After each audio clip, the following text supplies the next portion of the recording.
The sacrum is the seat of your creative life. Not metaphorically, literally, structurally, neurologically, and in the oldest recorded languages of the human body, across every civilization that ever took the time to listen inward, while you have been sitting, scrolling, striving, and pushing through the low hum of creative fatigue, or the specific exhaustion that comes from trying to generate something meaningful and feeling nothing. Come. Something has been happening at the base of your spine, the sacrum, that triangular wedge of fused bones sitting at the very foundation of your vertebral column, has been slowly, imperceptibly locking down. Not because you are broken, not because you lack discipline or vision or will, but because the nervous system that governs it has been running a quiet emergency broadcast for so long that it has forgotten to stop. And when that gateway locks, everything downstream locks with it. The words stop flowing. The ideas arrive half-formed and die on arrival. The body braces, the breath shortens. You sit down to create and feel instead a kind of interior weather that can only be described as grey. You reach for the coffee, the new planner, the different desk, the better conditions, because no one ever told you that what you were actually reaching for was here, at the base of your spine, all along. Every ancient tradition with enough sophistication to map the interior of a human being arrived at the same location. The Taoist, Neigong lineages of China called the region below the lumbar spine the lower Dan Tian, the field of elixir, the furnace in which raw life force is cultivated and transformed into creative and spiritual power. The Egyptian mystery schools encoded their understanding of this structure into the very name they gave it, the sacred bone, a name so persistent it survived into classical Latin as Sacrum, and it is sitting in every anatomy textbook you have ever seen, unremarked upon, hiding in plain sight. The body has been telling you its own secret in every language it knows. And Stephen Porges, a neuroscientist at the Kinsey Institute, whose decades of rigorous research produced the polyvagal theory, has given modern language to what the ancients already mapped. His work demonstrated with clinical precision that the sacral nerve plexus, the dense web of neural tissue woven through and around the sacrum, is a primary regulator of your autonomic nervous system. It is one of the key anatomical sites through which your nervous system determines, in any given moment, whether you are safe enough to open, to connect, to create, or whether you need to contract, defend, and survive. That determination is not made in your thinking mind. It is made in the tissue, and tissue can be moved. These 5 movements are not stretching. What you are about to learn is the manual override of the neural gateway itself. Now understand what is actually happening inside the structure, because when you understand the mechanism, you will never again mistake creative paralysis for a psychological problem. The sacrum is not freestanding. It is suspended between the 2 iliac bones of the pelvis by the sacroiliac joints, held in place by some of the densest, most powerful ligament tissue in the human body. The anterior and posterior sacroiliac ligaments, the interosseous ligaments, the sacrotuberous and sacrospinous ligaments, a network so robust that for most of the 20th century, anatomists debated whether the sacroiliac joint moved at all. It does move. Research by Serge Grakovetsky, a biomechanical engineer who published extensively on spinal engine theory, demonstrated that sacral movement is not incidental, but foundational to the entire locomotive and postural system of the human body. The sacrum nutates and counternutates, tilting forward and back through a small but enormously consequential range of motion, and this movement directly influences the tension gradient across the thoracolumbar fascia, the vast sheet of connective tissue that links the sacrum to the entire posterior chain of the body, all the way up through the erector spinae to the base of the skull. When this movement is restricted, as it is in the vast majority of people who spend more than 6 hours a day seated, the fascial system transmits that restriction upward. The diaphragm, anchored to the thoracolumbar fascia through its crural fibers, loses its full range. Breathing becomes subtly shallow. And here is where Porges becomes indispensable, because the vagus nerve, the primary carrier of the ventral vagal signals that produce the physiological state of safety, connection, and creative openness, is highly sensitive to diaphragmatic movement. When the diaphragm is restricted because the sacrum below it cannot move freely, the vagal tone drops. The nervous system interprets this internally sensed contraction as a low-grade signal of threat. Not dramatic, not a panic attack, just a persistent background frequency of not quite right, not quite open, not quite able to fully land in the present moment and let something real come through. The creative threshold rises. Everything costs more effort, the state that athletes call flow and that every creative person recognizes when it visits them. That condition of effortless generativity where the work seems to move through you rather than from you becomes inaccessible not because you have lost it, but because the neural gateway that allows it has been gradually, physically, mechanically closed. These 5 movements reopen it by working directly at the source. The ancients did not wait for peer-reviewed journals, they waited for results. And across thousands of years and multiple unconnected civilizations, they arrived at the same sacred geography. In the Taoist internal arts, specifically the lineage practices of Neigong, transmitted through teachers like Mantak Chia, who preserved and translated these practices in works, including the Taoist ways to transform stress into vitality, the cultivation of the lower dantian centers, precisely on mobilizing the base of the spine through slow, intentional, circular, and oscillatory movement. The practice was not considered exercise. It was considered the management of primordial energy, qi, the animating current that the Taoists understood as both the source of physical vitality and the engine of creative and spiritual power. The instruction was always the same: move the root, free the current. In the Vedic traditions of India, the chakra system located Muladhara, the root energy center, at precisely the same anatomical region, and the entire practice of Kundalini, the rising of creative and spiritual force through the body, was predicated on first awakening and freeing the energy held at the base of the spine. BKS Iyengar, in his foundational text, Light on Yoga, consistently emphasized the intelligent engagement of the sacrum and the pelvic floor as the prerequisite for any deeper energetic or meditative opening. The Egyptian mystery schools left their understanding encoded not only in the name sacrum, but in the imagery of the Jed pillar, the backbone of Osiris, the symbol of stability, resurrection, and creative power that was ritually raised each year as an act of cosmic regeneration. The Jed is the spine. The raising of the Jed is the freeing of the generative current from the base of the body upward, and the Hermetic tradition, working from the foundational axiom that the body is the soul's first and most precise instrument, encoded the correspondence directly, as above, so below, as within, so without. The interior geography of the human body was understood as a perfect mirror of cosmic structure, and the sacrum, the place where the lower and upper currents of the body meet and exchange, was understood as the precise anatomical location of that correspondence. Heaven and earth meeting inside you. Porges did not invent this knowledge. He remeasured it with instruments the ancients did not have, and his measurements confirmed what the lineages already knew. The base of the spine is the body's primary switch between contracted survival and open creation. There is a reason this keeps calling to you. The fatigue you feel when creative work has dried up, the background tension that no amount of thinking your way through seems to resolve, the sense that something is blocked, but you cannot locate where. These are not character flaws, they are signals from an intelligent system that has been running without the maintenance it needs. And the frustrating reality is that most of what is offered for this kind of depletion addresses everything except the body itself. New strategies, new mindsets, new environments, none of them go where the problem actually lives. That is why a special guide was created called Healing in Motion 22 Somatic Cycles, Release Trauma, Restore Flow and Return to Creation.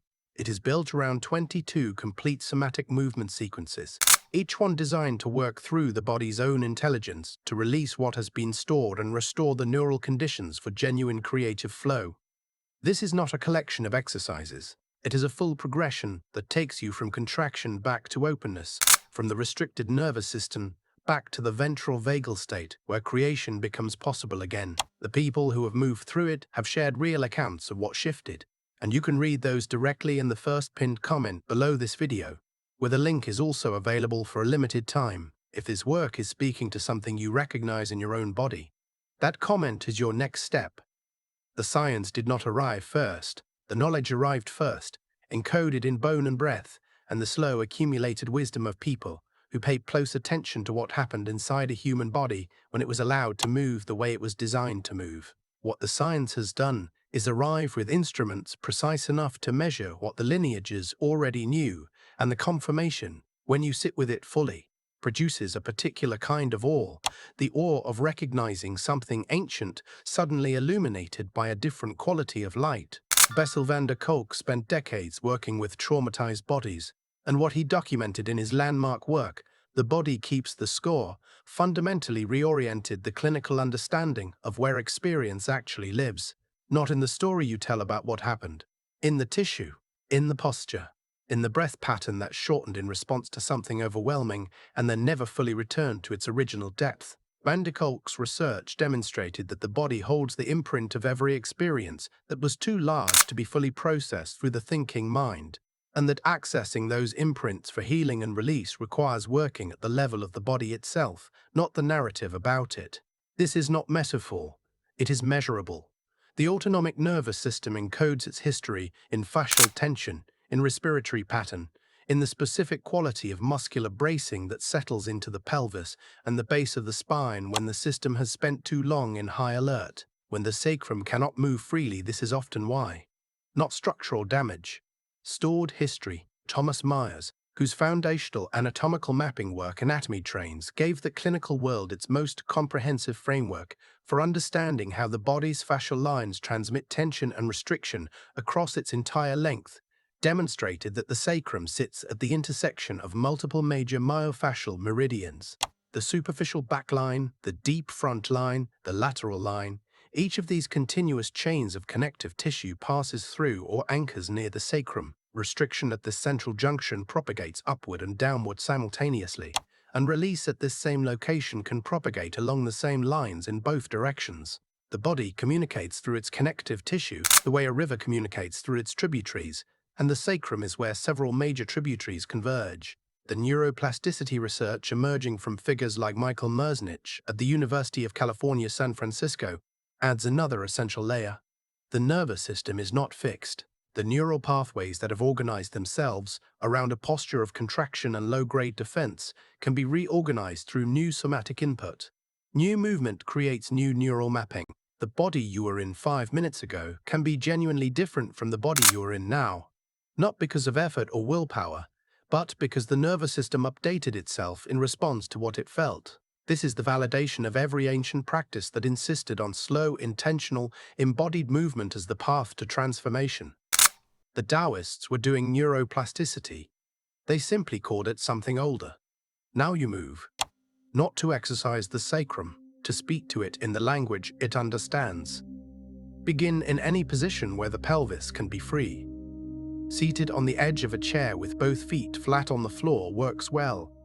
Lying on your back with knees bent and feet hip-width apart works equally well. What matters is that the sacrum has space to move without being pressed hard against a surface that prevents it.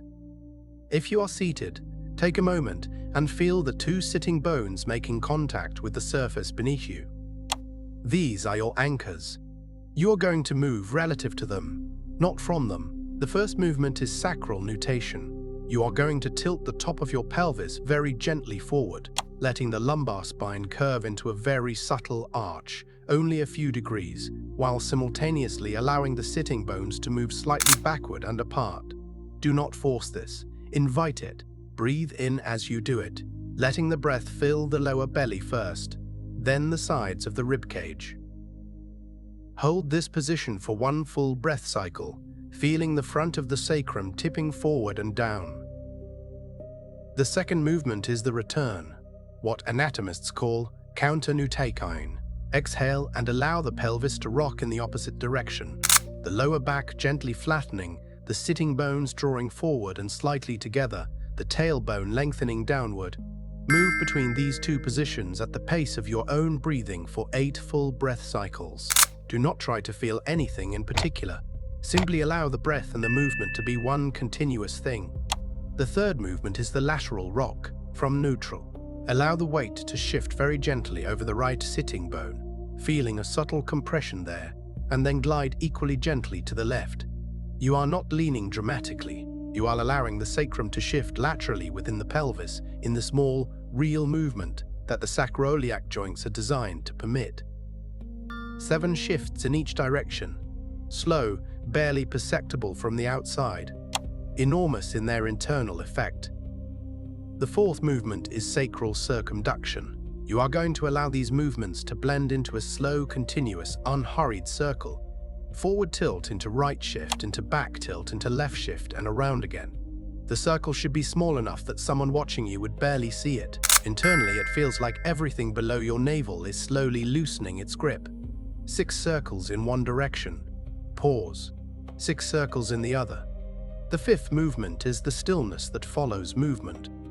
After completing the circles, return to neutral and simply sit. Place both hands on the lower abdomen, below the navel. Breathe slowly, and allow the body to register what has changed. Notice whether the breath drops more easily now into the lower belly. Notice whether there is a warmth or a subtle pulsing sensation at the base of the spine. This is not imagination.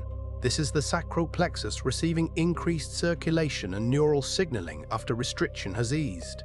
Stay here for 4 full breaths and let the new state begin to register as familiar. Do this sequence once daily for 7 days before evaluating. The shift you feel in the first session is real. What happens over 7 days is structural. There is a particular kind of person who comes to this work not from curiosity but from exhaustion. They have been creating for years. They know what it feels like when the work flows. They remember specific mornings, specific hours in the afternoon, when something opened and the work moved through them, with a quality they can only describe as borrowed, as if they were a channel rather than a generator, as if whatever they were making already existed somewhere and was simply looking for the right conditions of passage. They remember those states with a kind of longing that sits somewhere between nostalgia and grief, because at some point the door closed and they could not find the key. Call her Maren. She is a composer. She has been a composer for 20 years, which means she has spent 20 years in conversation with the place inside herself where music either comes or it does not, and she has become extremely sophisticated at describing the conditions under which it comes: good light, enough sleep, the particular quality of a morning before anyone else is awake, coffee at exactly the right stage of cooling.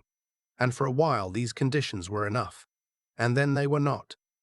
She sat in good light with good coffee and beautiful morning silence and felt nothing. She composed from analysis, from craft without current. She told herself this was maturity, that the romantic idea of inspiration was for younger artists who had not yet learned the discipline of working through the silence. She was wrong, and somewhere in her body she knew it, because the work she produced in that period felt correct and cost nothing and landed nowhere. She found the sacral movement protocol through a somatic therapist who worked with performing artists and who said something that stopped Maren entirely. The therapist said, "Your creative block is not in your head. It is in your pelvis. It is in the way you have been bracing against the ground for 3 years. It is in the shortness of your exhale and the way your lower back no longer moves when you walk." Maren was skeptical in the particular way that intelligent people are skeptical of things that sound too simple. She tried the 5 movements anyway, on the floor of the practice room, feeling faintly ridiculous, and then feeling something she had not felt in 3 years, which was the particular quality of warmth and opening at the base of her spine that she now recognizes as the body announcing that it is ready. The music did not return that same afternoon. It returned 4 days later, on the 5th morning of doing the movements, and it came back differently, not as inspiration that could be lost, but as access to something she had reclaimed in her own tissue. She has not been blocked since, not because she found a trick, because she found the door. The culture you were raised inside almost certainly taught you that the body is a vehicle for the mind and nothing more, that the real work of creation, of understanding, of transformation happens above the neck, in thought, in analysis, in the careful management of ideas. This is one of the most expensive misconceptions that Western intellectual culture has produced, and it has cost an enormous number of creative people access to precisely what they were searching for. The resistance you may feel to this practice is not random. It is culturally installed. The suggestion that you could shift your creative state by moving your pelvis in slow circles can produce a genuine flicker of skepticism or even embarrassment, because the cultural story about where important things happen in the body does not include the pelvis, does not include the sacrum, does not include the nervous system as a primary creative instrument. It includes the brain. It includes willpower. It includes the right methodology applied with sufficient discipline. And so the first obstacle you will face is not physical. It is the thought that this seems too simple, too strange, too bodily to be the answer to something that feels as significant as creative paralysis. Here is how you transmute that resistance. You do not argue with it. You do not try to convince your skeptical mind with more information. You simply move. You make the movements small enough that they require nothing dramatic of you. You do them for 2 minutes, and you pay attention to what changes in the quality of your breathing and the temperature of your lower body and the specific quality of your mental state before and after. You are not trying to believe anything. You are running an experiment on your own nervous system with a sample size of 1 and a measurement period of 2 minutes.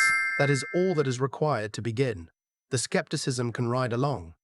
It will update itself once the body reports back. Start small and safely means exactly this. The movements described in this protocol are within the safe range of motion for virtually every adult body.